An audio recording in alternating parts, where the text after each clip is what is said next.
Basically, I personally promoted that, if you call me, I'll answer the phone 24 hours a day, 7 days a week.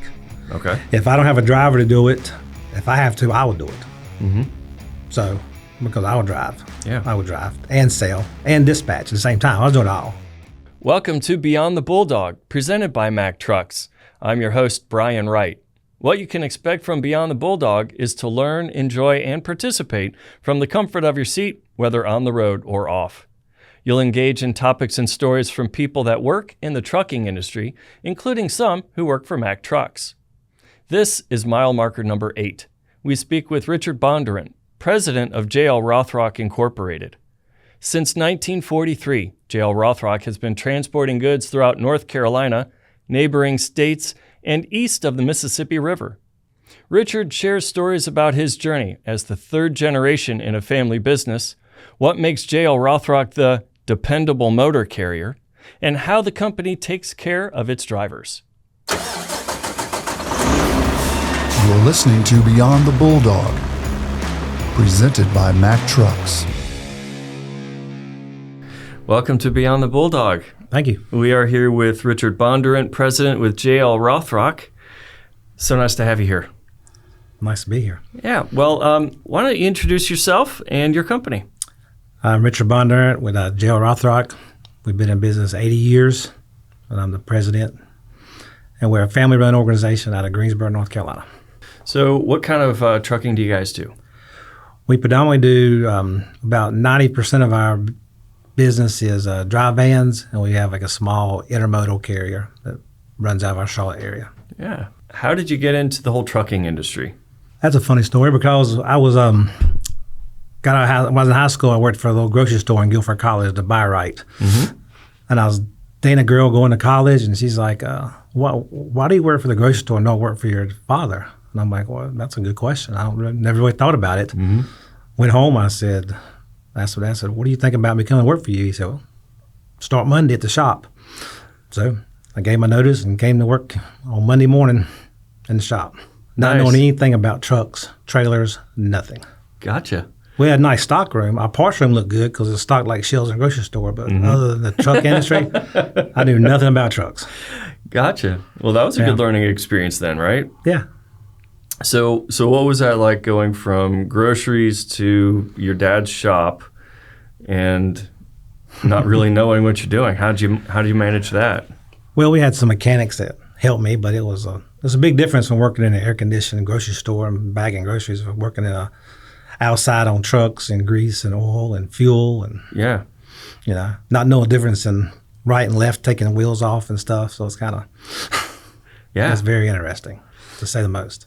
So interesting. I didn't think about asking this, but why did you stay? I mean, you go from air conditioning to heat, go from kind of knowing what you're doing to not. That's a big change. Didn't know me, but much better at the time. And I liked it. I mean, it was fun. It was different, Sure. Got to go get parts. Got to work on trucks. Met people. Mm-hmm. We only had in Greensboro, I think we only had 12 drivers then. Yeah. So they all were there for a while, so I got to know them. And How when was that? What age were you? 19. 19 years old. Got it. And that was almost 37 years? Yeah. 37 years next week. Next week. Even better. Well, happy anniversary for that. Awesome. So tell me, what did you do after working in that shop? How did that next progression occur?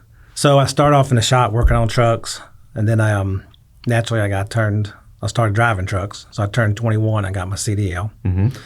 So I drove off and on for probably 2 years, year and a half or so, and worked in the shop too some. And then my dad moved me to Charlotte to run the shop in Charlotte, the office in Charlotte. And in Charlotte, we had about 20 trucks down there. So I was over to shop in Charlotte. Yeah. And we had trucks and drivers and stuff. So I had to drive some and work in the shop some. And then we had a dispatcher leave, and the next week I was all of a sudden dispatching trucks. Well, taking care of the business is important. And it sounds like you probably were filling in when people weren't available. Right. Right? So managing the shop, someone doesn't show up, you're now driving. That's right. Dispatcher issue, now you're dispatching. So what'd you learn with dispatching?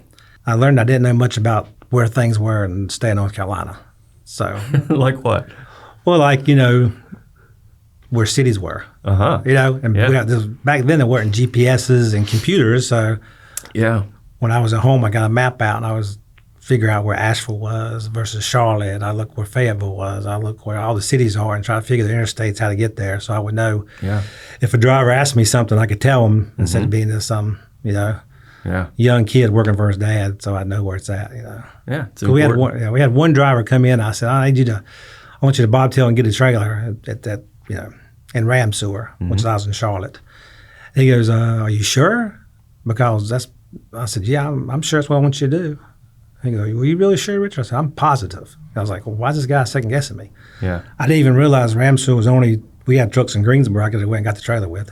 Yeah. He's trying to help me out, and I was young, trying to figure out, I looked at my map. I knew where Ram Sewer was, but I didn't look to the left of Ram Sewer and see Greensboro was right there.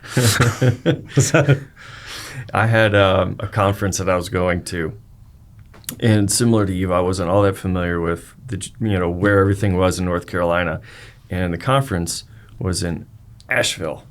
So I'm looking up. Well, somehow I got the word Asheboro in my head. So as I'm planning for everything, I'm expecting to be in Asheboro, which at the time was maybe 30 minutes away.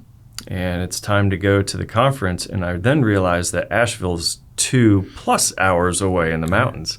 The good news is we stayed at a really nice place in Asheville, but just like you're talking about, trying to get it right, not so easy.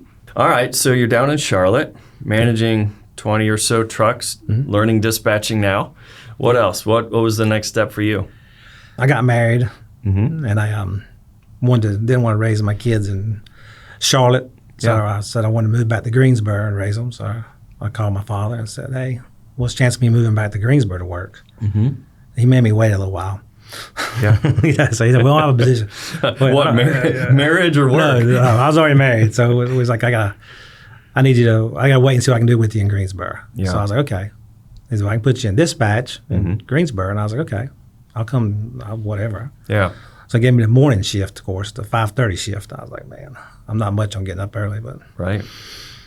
Moved back, started working dispatch in Greensboro for seems like forever. And then we went to Central Dispatch, to where we went everybody dispatch. So I was over Central Dispatch, moved into that place, and then I started getting all the backhauls for the trucks. We signed an account that we had to get more. We went from being basically a North Carolina, South Carolina, Virginia carrier to all of a sudden having trucks in New York, Ohio, with Georgia and Texas. Yeah. So we went from a little small 350-mile area, really 250-mile area trucking company, to having all of a sudden we just branched out in like 3 weeks.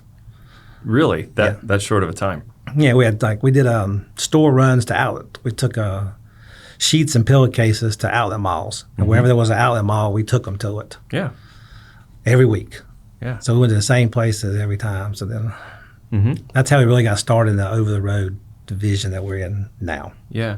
Now, you mentioned you went from dispatch to central dispatch. Does that mean one dispatch location for the entire company versus each different branch location? We used to have an office we were in Greensboro, Charlotte, Greenville, South Carolina, and Charleston, South Carolina. We moved it all to Greensboro, North Carolina. Got it. Dispatch all the trucks out of there. Yep. Makes sense. Yeah. Makes sense. All right. So now that you're managing a wider area over the road, what was next for you? Then I went into sales. Okay. Yeah. Yeah. So basically I just did. Well, that's a lot different than dispatch and being a mechanic. Yeah. Well, dispatching, you're selling to the drivers. So it's not that hard. I mean, you sell to them, hey, every truck company's got good lanes. Every truck lane's got bad lanes. So you have to talk them into doing the bad lanes and say, I'm going to give you a good lane next week, or, Yeah. So I'm going to send you to Brooklyn this week, but next week I'll send you to Tampa or something like that. You have to kind of, work with them. Yeah. And that was probably, at that time I'd probably been there, I guess, 15, 16 years probably, I think it was. Yeah. Gotcha. So in sales, what type of companies are you trying to look for? Is it the intermodal type of stuff or predominantly the vans? I mean, back then was probably 50-50, intermodal and van. So we had a well-known name already being intermodal, so a lot of intermodals called us, but I'd still go see them and just talk to them and make sure he kept our name and stuff. Because as a trucking company, you can't sell intermodal. You have to go through a third party. The Norfolk Southern and CSX is when I give you contracts. You have to use a person. So let's say if I want to go to Ross stores and haul Ross, through intermodal, I have to go through an IMC like Alliance Shippers or a Hub City or something like that. But that's ultimately my customer, but Ross is their customer. So instead of having one customer, I really have two customers. Right. So I have to keep that store, that customer A happy and their safe customer B happy too at the same time. So you're kind of juggling a lot of stuff at one time with the customers because you have to talk to one, the other customer will call you too. So you're like, okay, but then you always have to keep in back of your mind. The one that pays me is the one I have to talk to the most. Yeah. So sometimes it's hard. Yeah. Because you think you get something figured out with that customer, but then the customer that pays you is like, no, you got to come through me. So I learned. Yeah. You don't take that much. So what was the sales pitch like? I mean, you've got more than one trucking company in the world, and they're all wanting all of the business. So what separated JL Rothrock? Basically, I personally promoted that. If you call me, I'll answer the phone 24 hours a day, 7 days a week. Okay. If I don't have a driver to do it, if I have to, I will do it. So because I would drive. Yeah. I would drive and sell and dispatch at the same time. I was doing it all. Just you call me, I'll answer the phone, but I'll make it work however we can make it work. Yeah. We work the rate out.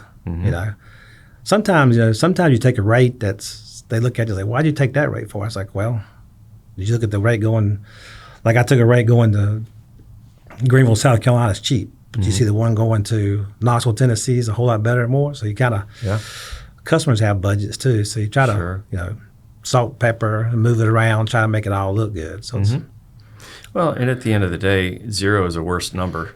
Yeah. How much does that truck make you a day sitting on a yard? Yeah, exactly. And then there's the other side of it. If you're trying to earn the business, all right, maybe you'll take a little bit less at the beginning. And as you create that relationship, prove that you're dependable and reliable, that can go up as well. Yeah.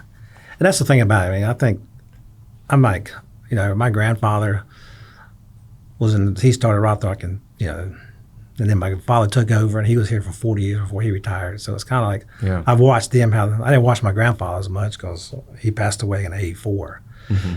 But he told me a few things that, there's a lot of things you can handle just answering the phone when somebody calls you.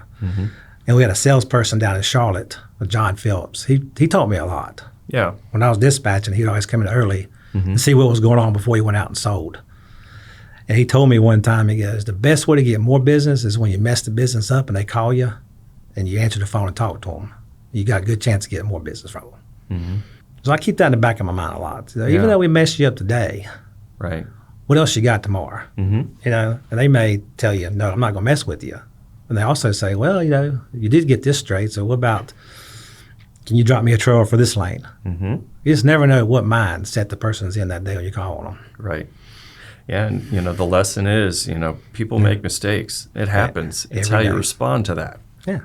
Since I moved to my new position, I've actually thought about that. When I have issues with vendors or I have issues with manufacturers, how they handle it is why I go back to the ones I go back to. That makes a ton of sense because at the end of the day, you're supposed to be partners. Right. They make mistakes. We make mistakes. And as long as we can have that common ground where we can communicate, then it's good. All right. So now you're in sales and in Greensboro, doing dispatch and driving as needed. Yeah. What's next? What happened after that? Well, I was the operations manager then. So I decided that if I went to customers, I'd get more out of them if my business card said Vice President of Sales and Operations. So I just changed my card myself. Okay. Really didn't tell anybody. I just got my cards printed up. Yeah. And that went on for a little while. What did your dad say? He thought it was funny. That's good. He probably didn't find out for like a couple months, but he found out. He's like, son, man, the sales are out of this roof. What's going on, right? Yeah. So sometimes at Rothrock, since we're all family, our titles change sometimes. Sure. So I gave myself the title. Vice President, you think the buck stops here. I mean, and I would say I only have to talk to one person. I got to talk to the president. I have a line to the president whenever I need to. So now you're operations vice president. Yeah. Yeah? Yeah. Managing is everything. Everything. Yeah. Well, that was a different mindset. What was your biggest lesson there? The hardest thing to do in the whole, for me, is the people. How, if you've done something wrong and it's bad, how to handle you, how to handle the person without losing it. People don't understand. The trucking industry is all just fly out the handle, yell, scream, stomp your feet, and run back to the office. Everybody I've talked to in trucking says that their managers have, really been horrible to them at times. I'm trying to maneuver myself to talk to people, and it's now not worth it's not worth the argument and stuff, but it's tough. All right. Operations manager over the company. How did that go to where you are today? How was that whole process? The whole process was my father, Buzzy Bondurant. He worked here for 60 years, and he came to my sister and I, Joelle McCormick. She's our vice president now. She came to us and said, "You guys, in July of 2024, I'll be here 60 years, and I'm retiring then." Yeah. So when he took over, he named me president and her vice president. Yeah. And he retired. Gotcha. Still comes to office 2 days a week, but he's retired. Right. Still got the same office, but he's retired. I understand. What do you do when you retire, right? I don't know. You just sit and look at the wall? Yeah. No, you got to do something. But he comes by sometimes. That's good. Good. So did anything change for you going from operations manager to president? Basically my card. Yeah. That's about it. Getting more sales. Yeah. Just my card. Sit in the same desk, do the same thing. So when you look back at it, did you see kind of an overall plan your dad had for you once you expressed interest? No, not when I started. Yeah. I guess I just assumed I'd always be here. Once I started. Yeah. Once I started, I'd always be here. Right. And I think my sister, she started, and she assumes the same thing. She's always there, Meanwhile, I brought my son in. He's my local load planner now. Gotcha. So he's been here. Nice. For 10 years. And both my brother-in-laws work here. Christmas dinners and Thanksgiving dinners are kind of, every dinner is kind of, we talk all day long. So it's kind of strange to have dinners and stuff together. So how would you separate that? Or do you? It's hard. It's very, very hard. Do you talk shop at We try not Thanksgiving to. dinner, or you start talking about family and things outside as much as you can? No matter how much we talk about other things, work always comes up. Of course it does. Yeah. Yeah. Always comes up. Well, that's a neat story. Yeah. So how do you see that progressing in the future? Perfect world. I want to retire before my dad. He retired at 80. Got it. I want to retire before 80. I gotcha. So let's see. I would like to probably be here. Try to get to probably 50 years. I think 50 years would be a good time to retire. Number. This year, Mack Trucks celebrates its 125th anniversary and the release of our new flagship truck, Mack Pioneer. To commemorate these historic milestones, Mack Shop has released limited edition apparel and accessories. From shirts and hats to coffee mugs and bags, Mack Shop has lots of ways for you to show off your love of this iconic American brand. And right now, podcast listeners can save 20% off selected items just by using the code MACPODCAST. One word, no spaces. Just go to MackShop.com for all the latest Mack styles and make sure to use the code MACPODCAST to get 20% off. We are here with Richard Bondurant with JL Rothrock. He is the president. Let's talk about history. Okay. Let's talk about the history of the company, how it started, going back to your grandfather. Yes, in 1943 is when it started. A gentleman named John Rothrock owned it. They had 2 trucks. I was curious about the handoff on that, yeah. Yeah, and then my grandfather and his partner, Howard Clark, they bought the company with 2 trucks in 1962. Got it. Then they hired, the 2 drivers they hired was my uncle, which was Jimmy Bondurant, and my father, Buzzy Bondurant. They drove the 2 trucks they had. Yeah. And that was in 64. And then we started growing. And actually, my dad worked in the shop, drove the trucks, worked his way up. And then starting like 82, he was taking over as a general manager.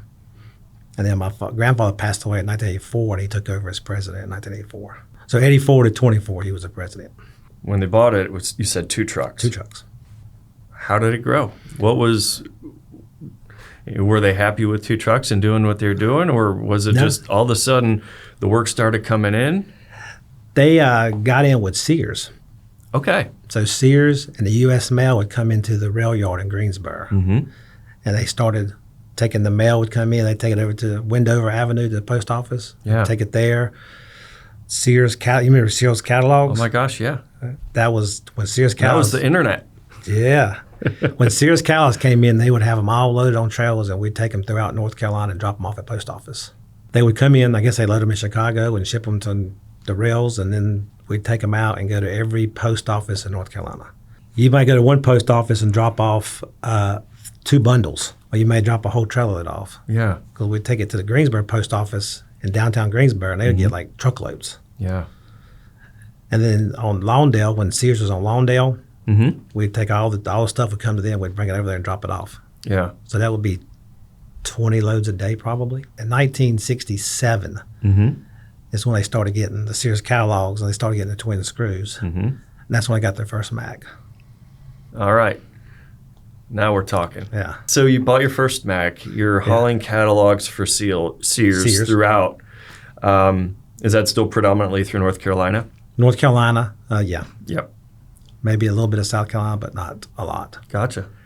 And then we got into the cotton business. Yeah. Coming in on the, basically it was all, back then we only had like 5 trailers. That's what I'm being told. My wife says, well, why don't you know more about it? I was like, I wasn't even born yet. So I'm trying to figure out, I'm having to ask my dad, who's 80 years old, about how do we go from, 1 to 5 to 10 to 20 to 30. Yeah. I can tell you from 35 to 80. I can tell you that number, 'cause I know how that happened because I was here. Yeah. But we started hauling all the cotton. And North Carolina was a textile, and all the cotton would come from Memphis and all out in the Midwest, and they would ship it on the rail to Greensboro and to Charlotte, and we'd take it to Sanford, Eden. I mean, just everywhere. I mean, there's nothing for like over the weekend for like 80 loads of cotton to come in, and we have to deliver them all. Yeah. Within all the way out to the coast of North Carolina. Like out to Rocky Mount, to Roanoke Rapids, way out there, Kinston. Yeah. And that's what we did. All just took it out there. You learned your geography. Yeah. Yeah. All right. So Sears catalogs, cotton, the company continues to grow. Yep. And I'm guessing that just continues steadily, right? Steadily. And then we started getting some more vans, our own vans, because when you were all locked into the intermodal, if intermodal dies down, because, nowadays fuel prices dictate if you go intermodal, if you go over the road truck, a lot more than they did back then. Right. Well, back then, because now, you can do trailers, you can do containers and stack 2 on top of each other, so the rail's a little bit cheaper sometimes. Back then, it was just 1 truck, 1 cart going over the train. So we did that for a while. We started getting some trailers, and then we had hires a salesperson. When I was in Charlotte, that's back when I was in Charlotte, and all of a sudden, he signed a big account with Springs Industries. They're not even in business anymore. And we went to all the outlet malls throughout, basically east of the Mississippi, taking sheets, pillowcases, and comforters. Yeah. To every outlet mall there was. So then in return, and I went to every outlet mall to meet everybody at all the stores. So I knew every person that worked at all the outlet malls. It's important. Yeah. Right? Because now they know who to call. Yeah. Yeah. So they were real time sensitive because they had the people worked in the stores, and they also they had to unload the truck too. So they were like, we need to hear a certain time so we can get stuff on the shelves and unload it real quick. Yeah. Yeah. So that was very just-in-time deliveries. When was that? 93, 94. So we went from having 5 trailers to having roughly 30 trailers to handle that. That's a lot. How do you manage that? I mean, was it like, let's hire a whole bunch more people? How did you find them? We did. We started off doing owner-operators. Get the guys in here, the owner-operators. Yeah. And then we went to found trailers and bought them and started hauling it. Yeah. So how do you manage drivers that work for you, as well as owner-operators, managing the distribution wherever things need to go? Yeah, who gets what load? Yeah. That's an easy answer, right? Yeah. Well, no, because you have to ask the owner-operator if they want it. That's the only difference. Yeah. You'd say, if I have truck number 10, I say, hey, John, take this load to Cincinnati. I have this truck here. Hey, Gordon, do you want to take a load to Cincinnati? Right. Yeah. That's the only difference, really. Gotcha. They can say no. They usually don't because they know what loads pay goods. They take them. Right. So we have 10 now. At one time, we had 45. Got it. And how many drivers do you have? I want to say 81. Now. 81 now. That number could change today. I haven't got to work yet. So we're talking about moving from 5 to 35 trucks. Springs. Now you're delivering pillowcases and sheets throughout the country with the outlet malls. Yes. All right. So what happens next?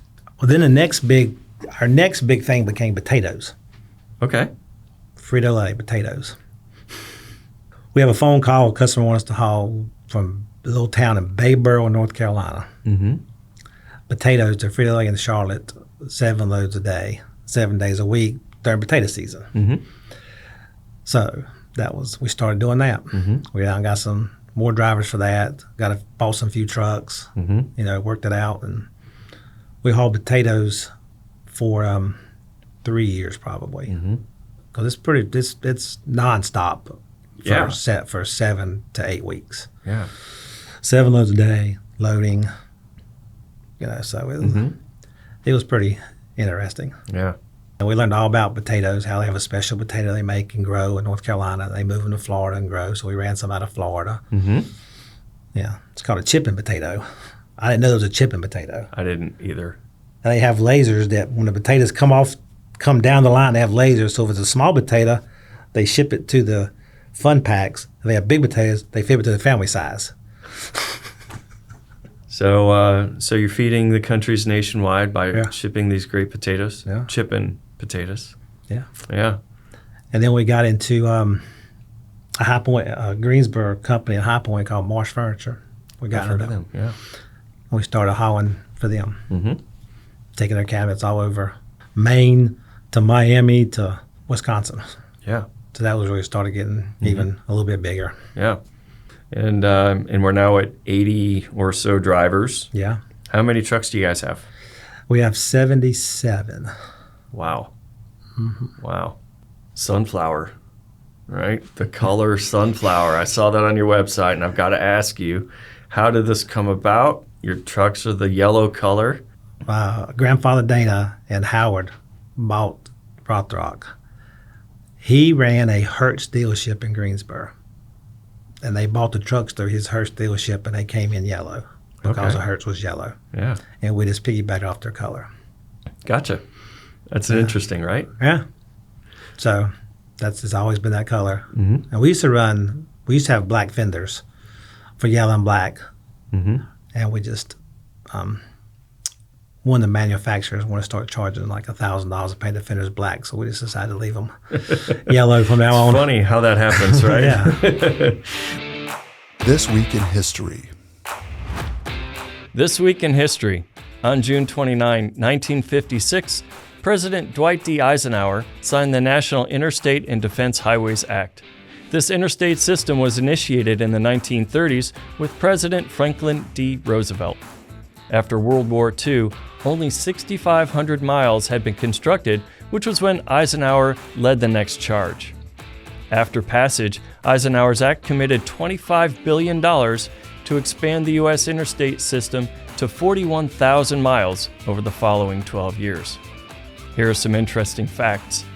The initial budget of $25 billion over 12 years increased to $114 billion over 35 years.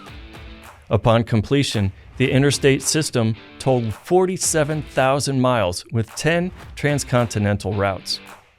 The east-west interstates use even numbers, while the north-south routes use odd numbers.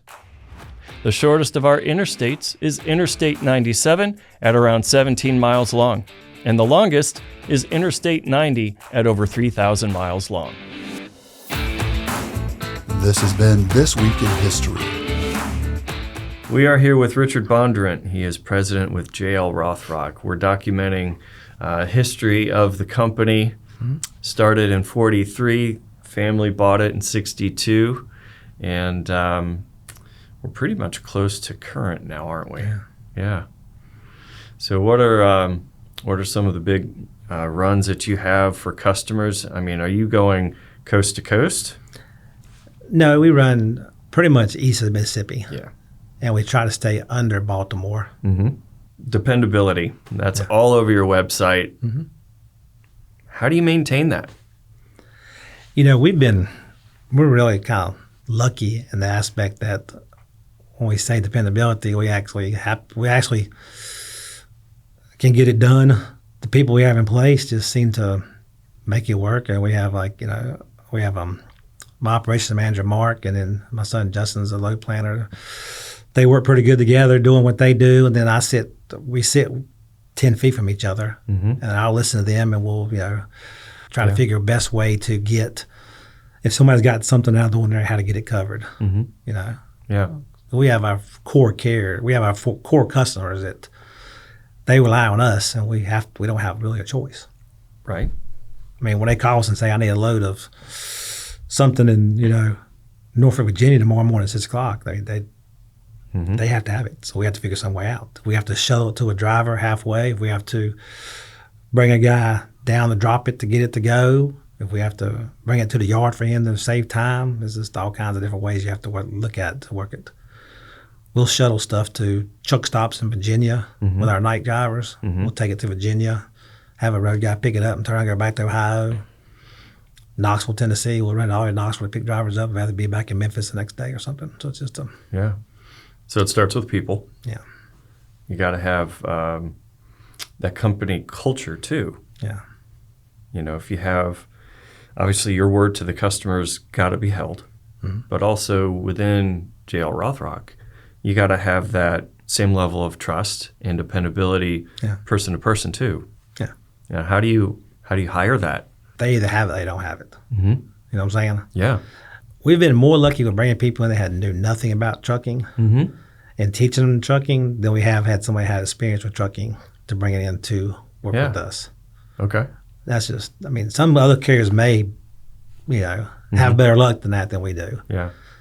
Like we've had guys from Company X come to work, I want to come here, I want to help you do this and blah, blah, blah. And then you see that's just not we don't do it the same way. Well, that's the way I do it. Well, I said, this is the way we do it. Yeah. So we have to do it this way. If you tell somebody you're going to be there. Or call and tell them why. Right. Yeah. And usually, some people think this, but in the trucking industry, if you have a load that's messed up, it's probably going to stay messed up until it gets fine delivered. You would think, so if you miss the delivery day, I'm going to be there tomorrow morning, and then if you're going to have a flat tire in the yard, it's going to be that trailer. More likely. You know what I mean? It's going to be Murphy's Law comes into play. Oh, man. Here. And that's you say you're late yesterday because you had a driver go out, and then today you got a flat tire. Which one is it? It's really both. Yeah. But it just seems ironic that, it happens, but it's happened. It does. Yeah. So you've got the element of people, making sure that they're on time, they show up, you can rely on them. If you've got a customer needing a shipment, that you can make that happen with the available resources. So you got to have trucks that run, so how do you manage that? Because just like you're saying, we need a shipment tomorrow morning at 6, you're running at 100%, or perhaps there's a truck that might need some maintenance. How do you manage that whole thing with the trucks that you got? Well, we trade our trucks, we run our day cabs a little bit longer, but we trade all our regional trucks, between 425 and 500. Okay. trade them, Buy them new? buy them new, yeah. Yep. You buy your trucks in order, you pretty much know if one of them has a problem, they're all going to have that problem eventually. So let's say if one of them breaks a fan belt, Yeah. well, the next 4 is going to break a fan belt pretty soon after this one. So we go ahead and just change them, Yep. just regardless. Even if they don't look bad, we still change them. Yeah. So I'm trying to get my shop manager to just change it. Yeah. Anything, when you go across the scale house, you need to be, I feel, and my dad taught me that the truck needs to be clean. We don't need stuff on the dash, I see that everywhere. Yeah, I get on drivers. I don't want to have stickers on the truck saying stuff. Just roll across the scales, and have your truck, clean and nice stuff over the dash. Yeah. And if I open the door, I don't need stuff all over the trucks. That's probably it sounds like it's something, but that's one of the biggest problems we have is just driver trucks cleanness inside. If a DOT officer opens the door, what's he going to see? Yeah. It's the mark of professionalism too. We have our guys wear uniforms. A lot of companies Okay. don't. We put them in uniforms because if you're a professional truck driver, you should be professionals. Professional football players wear uniforms. Military, Yeah. you look at NASCAR, Yeah. they're all right on board. We had more heat from putting uniforms than we had putting forward-facing cameras in the trucks. Customer's perspective, man, that shows up. I got phone calls. Customers like the uniforms. Cool. Well, there you go. That's all I need to hear. I know. And next time someone's, Yeah. giving you a little heat over a uniform, it's like this customer really appreciates it. Yeah, they know who you are. They know who your name is. And we put the cameras in the truck. We had one driver quit. Really? He's like, I can't take it. Share with me why forward-facing cameras are important. It's a lot. Especially, that's probably a good question for an insurance company. If you know a good one, we'll ask them that question. I would think, they've always say the driver-facing camera tells us if we have to write a check or not. Yep. That's what they tell me. Yeah. And the ball things. Yep. But we put the cameras in the trucks. We had an awful year. We had 5 years ago. We had just an awful year. Just wreck after wreck. Just little stuff. Nothing really big. But then all of a sudden we had a bodily injury. Somebody got the elbow. We hit a car and their elbow got hurt. So we was like, well, we need to know what's going on. Yeah. What's going on with these drivers? Right. We put them on. The next week we had a head-on collision. And it was on 85. Yeah. I'm like, how do we have a head-on collision on 85? Right. And before I even got the phone call about the head-on collision, my phone went off that said you had a collision. So I pulled the camera up on my phone in the parking lot. Yeah. And before dispatch, anybody even called me, I saw the accident. Yeah. The car in front of us was a van pulling a trailer. He lost control, spun around and hit. We're going northbound. He spun around and hit us head on. We went straight in this. Interesting. And the officer, we sent him the video Yeah. to his phone Yeah. on the side of 85. He said, that's all I need to see. I was sold. It saved us probably in 5 wrecks. People said we did something wrong, and we've sent the video to prove different. It's good. Well, just like wearing a uniform. Yeah. It's the accountability. Yeah. It's about being professional. And, God forbid something happens like that, Yeah. right? But now you've got answers to the questions. And it's no Answer longer, questions. it's an evil truck, Yeah. And perhaps it is, but at least you'll know what the answer is. Yeah. And perhaps it's a training thing, whatever it might be. Yeah. But it gives you the information that you need to run a business. Yeah, in real time. Our drivers now, you can there's a side on the button you can push. If they see something, they can push it and will record it for them. So if somebody's doing something to them, they can record it. Yeah. And we show those videos at our safety meetings. You know how important that is? Yeah. That review, because when you come up with things out of thin air, it doesn't make much sense, but when you can see it and you realize, holy cow, this guy's trying to brake check an 80,000-pound moving vehicle. It happens. It does happen. I see it. You guys see it more than I do. see it, yeah. And people don't understand Yeah. that mass. It doesn't stop the same way as a car. People offer truck drivers on the road.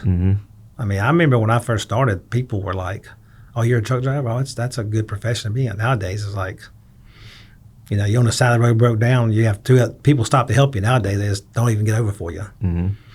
Yeah. So it's a hard life for a truck driver out there. Yeah. Especially one who's running the road, you know. And that's how we appeal to people, too. We run out and back.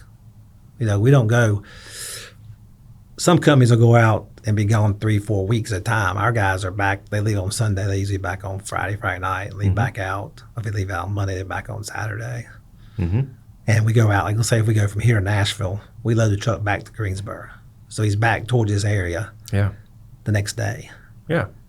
You know, like I was telling that one driver who drove, he's at $1 million. I looked the other day, he's like $1.7 million driving a Mack. Mm-hmm. I can set my clock by him. He runs 3 Nashvilles a week. Yeah. And he leaves on Sunday. And when I'm going home Monday, I pass him on 40. I pass him Wednesday on 40. And I pass him Friday on 40.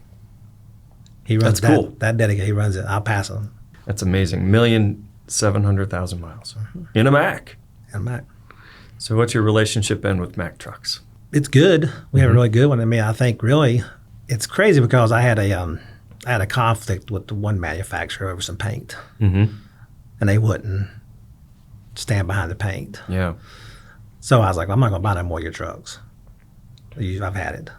Well, then they called my father trying to sell trucks to him. Mm-hmm. So, that works well, as if you don't communicate with your dad. It was real well, yeah. And then I bought some Macks, and that was probably 06, maybe. Okay. Yeah. And we had a little bit of problem with their paint. Mm-hmm. And they came right up and said, okay, we'll give you $8,000 for fixing the paint and stuff. Mm-hmm. Or credit, use it how you want to. Right. You know? Yeah. In a theory, I mean, for 5 trucks, $8,000 is not, it's good. I mean, but they handled it.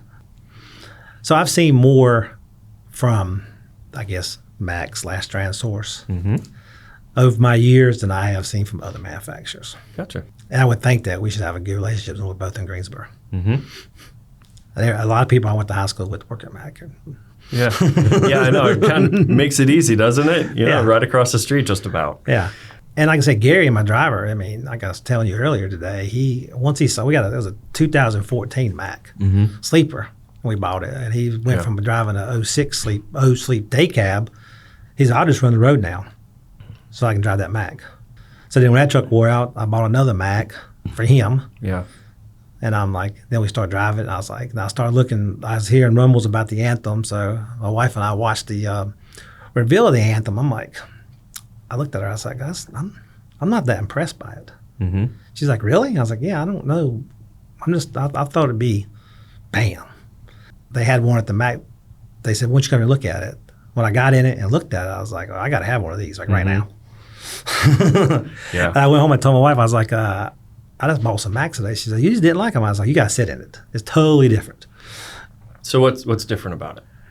So what I did was, we were looking at buying 10 sleepers. So I basically drove all the manufacturers that I thought I'll be interested in purchasing. Yep.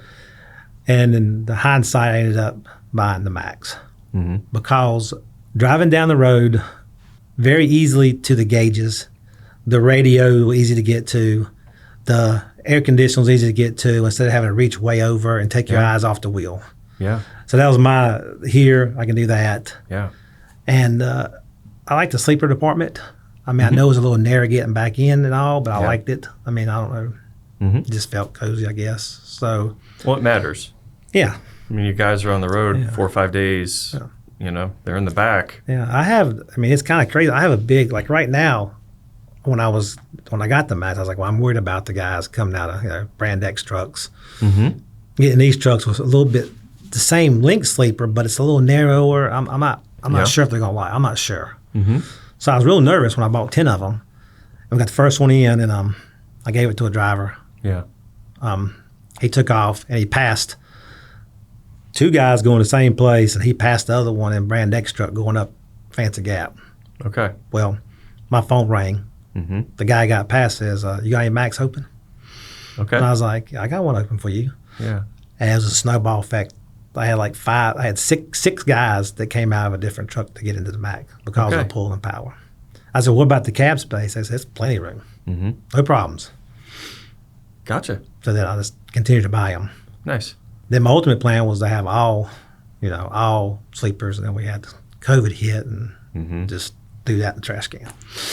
How did you manage COVID? It was tough. Yeah. The one thing about COVID that was interesting was no drivers left. Really? Yeah. We had no drivers leave because, That's awesome. well, the over-the-road guys were just so busy. They were getting plenty of miles. Right. And the local guys, we guaranteed their pay. Yeah. So, they got paid so much if they worked or not. So they stayed That around. wasn't always easy for the business side. Yeah. Right. It wasn't, but we did it and we worked them and stuff. But it worked out well. I mean, it was Good. It was, everybody had their, I've heard the horror stories about trucks breaking down, being down for months on end and stuff. We got lucky again. Yeah. We only had like one truck down for like 3 weeks. Okay. As we wrap up, let's talk about safety. How do you manage that? We talked a little bit already about the camera system and how that's helped. What other things do you do with your company to make sure that everything runs safe, not just on the road, but also at the shop and at your facilities? So we spec all our trucks with all the safety features we can get on them. Radars, lane departures, adaptive cruise. I mean, that's the main thing because the drivers hate the beeping, but I mean, I can tell them. I mean, it only takes you 1 second to make a mistake. Yeah. And you're driving for 10 hours a day. How many seconds is that? That's the whole thing about distracted driving. Yeah. Cell phones are like... Cell phones are terrible, right? Well, yeah, of course, you can have your hand on the wheel, do a quick thing, and put it away. But that 1 second is what you need. And if you are there, you miss the second. That's right. People don't realize that. Yeah. It's so critical. It's 1 second. That's all it takes. Yeah. That, I mean, and if there's any question, if there's any part on the truck or any question, just change it. Yeah. Just change it. I don't especially brakes. We go through brakes on trailers and stuff pallets of brakes. Yeah. Just change it. I tell my boys, my oldest is driving, and it's like, if you're going to have a drink, are you willing to put it on, just pour it on your body to gain control? Imagine if it's coffee. It's like even something as simple as that. Okay, if you have one hand on the wheel, one hand on a coffee cup, and you need to respond, are you willing to dump that hot coffee to, you know what I mean? Oh, I know. We had those are the decisions that have to be made, even if it doesn't turn into a crash, thank goodness, right? But you still have those consequences. And those, if you think about it, those are the decisions drivers have to make in those moments. I'm holding on to something and I've got my hand on the wheel. What do I do? Just that thought process is enough to miss or hit. That's I don't understand why drivers don't use adaptive cruise. Yeah. I mean, it's anything that you can set a cruise on top of Black Mountain, load 80,000 pounds and never go over 32 miles an hour and not have to touch anything. It's amazing. I hate mountain driving, but I went up there and just did that. I did that just to see how it worked, and I was like, this is the ticket. Yeah. Right here. I love it. The technology these days is crazy. Yeah. It really is. It could be a nuisance for some with the beeping. Yeah. But when you think about the end result, that little alert, you might, if you hear the alert and you're already ready, congratulations, you're doing your job. But if there's an instance where, for whatever reason, you're not there, and it's like, I'm here for you, that can save you, and a lot. Yeah, we do a safe driving bonus for our drivers also too. What's that like? So we set aside $175,000 a year to pay our drivers. The local guys get $1 an hour, and the over-the-road guys get 2 cents a mile. Okay. But you have to have camera scores over 850, and you can't idle your truck. Yeah. But and then if you're so we give you a variance. Sure. So, and the drivers was like, you're just. And I said, if you have an accident, then you get took out of that. But if you don't get over 850, you're not even getting one. That's the minimum. That's what our camera company said. Everybody should get 850. We had guys that score 1,020. We had guys that score 600. Yeah. But you got to get 850. And you get upwards of $200, $200 a month, and then we pay it back to you. Yeah. We have a year-end Christmas party. Some call it a year-end party. Right. It's around December. Yeah. and we have a dinner for all the drivers or all the employees. You bring your spouse or a guest. We have a dinner at the Coliseum, Greensboro Coliseum, and then I got all my vendors and get them to give TVs or whatever they want to give, and we let the drivers have a drawing for it, and we give out our driver of the year. So whoever does 850 all 12 months over 850 has no accidents, no lateness, no preventable, even a non-preventable. If somebody hits you, it takes you out driver of the year. That's a sticking point. Some guys don't like that, but if you're going to be the best of the best, you can't have anything on your record. The way we look at it. And then we give them a week vacation, and $5,000 to go on vacation. Wow. They have to take the vacation. We don't give them money. We make them take the vacation.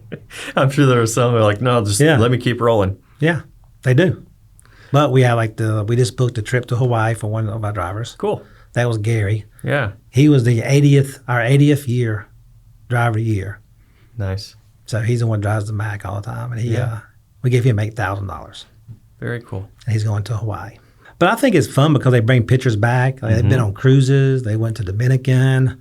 One of our drivers' years he went to a cabin up in Pigeon Forge for a week and got engaged to get married. Oh, cool. So he sends the pictures and stuff. So, I mean, it's kind of, the guys who win driver of the year, really, they're in it. Some guys don't really even care. Yeah. Then December comes and you're bringing up people and you're telling them what they're getting in front of their wives. And she goes, what'd you get? He goes, I got a Yeti cup. Right. And this guy's got $3,000 and a check for $3,000 and a vacation and a jacket. Plus he gets recognized. I mean, it's a big thing to stand in front of everybody saying you're the one. Right. And now you've got all the other drivers looking up to that person. Like, you know, if I do these certain things, I could be eligible for that too. It's a good culture. Yeah. It's good. I mean, we've had a couple of repeat driver of the years and stuff, you know. Last year we had a good driver of the year. Rodney, he was driver of the year last year. Yeah. The year before last, he would have made driver of the year, but he got a mud flap ticket. A mud flap ticket. The day before it ended. Oh my gosh. Yeah, October 30th. He got on October 30th, it ended October 31st. Did you give him a mud flap for the December party? No, I didn't. I told him afterwards that you would have got it for the mud flap. Wow. It was, I mean, it was kind of a lame ticket, I thought. It wasn't tall enough or long enough. It was there, but it wasn't long enough. I was like, I don't know about that. But still, a ticket's a ticket. This has been tremendous. Yeah. Really appreciate your time today and joining us here at a podcast. Yeah. My first podcast. Yeah. Well, you did great. I wasn't sure what to expect. I was a little nervous. That happens. Well, it's so nice to meet you. Thank you so much for coming. Okay. Thank you. Thank you for tuning in to Beyond the Bulldog. We're looking for ways to improve your experience and deliver the stories and content you want to hear. Let us know what you think about this week's podcast. We're also interested in what topics you'd like for us to cover and what guests you think would make for an entertaining conversation. Please leave your comments and suggestions in the comments section below. Thanks for listening. Don't forget to like and subscribe and make sure to follow the Bulldog.